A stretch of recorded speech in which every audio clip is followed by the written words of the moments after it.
Kent made slow progress with the bat on the second day of their LV County Championship match with Glamorgan in Canterbury, where only Daniel Bell-Drummond was able to make the most of his start before rain took away much of the final session.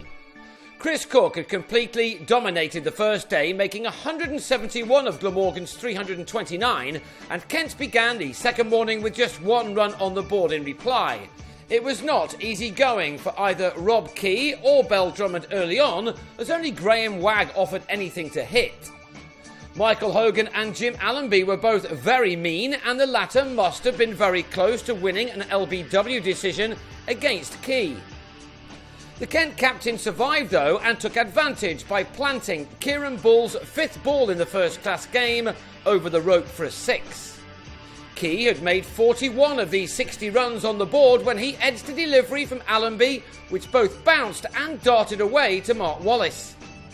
Debutant Bull, just 19 years of age, had to wait until his ninth over for his moment in the sun as he trapped Ben Harmison in front for his maiden first-class success.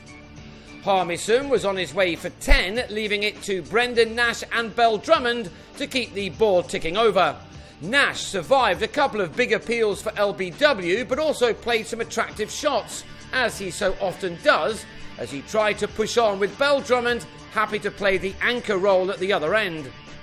From his first 100 deliveries, the young opener had made only 26 runs, but he did then begin to open up from time to time. In a game often now filled with youngsters smashing the ball to all parts, Bell-Drummond, just 21 years of age, is more of an old-fashioned opening bat, happy to wait for the bad ball to hit. This has been the Londoner's breakthrough season, and this shot took him to his 7th score of 50 or more this summer in the LV County Championship. He'd needed 165 deliveries for this one, from which he'd found the boundary on 8 occasions. He now needed to make the most of his endeavours. He'd helped the total up to 144 when he lost Nash for 40 at the other end, the left-hander chopping a ball from David Lloyd back onto his stumps to end the partnership on 67.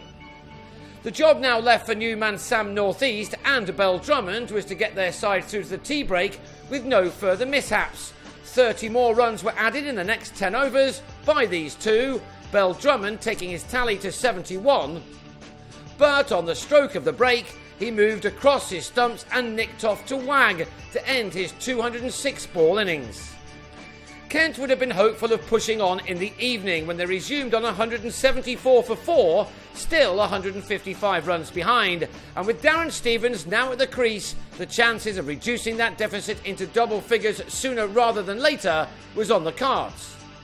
Stevens did have a large slice of luck when a combination of bat and pad almost saw him play this delivery from Lloyd back onto his stumps.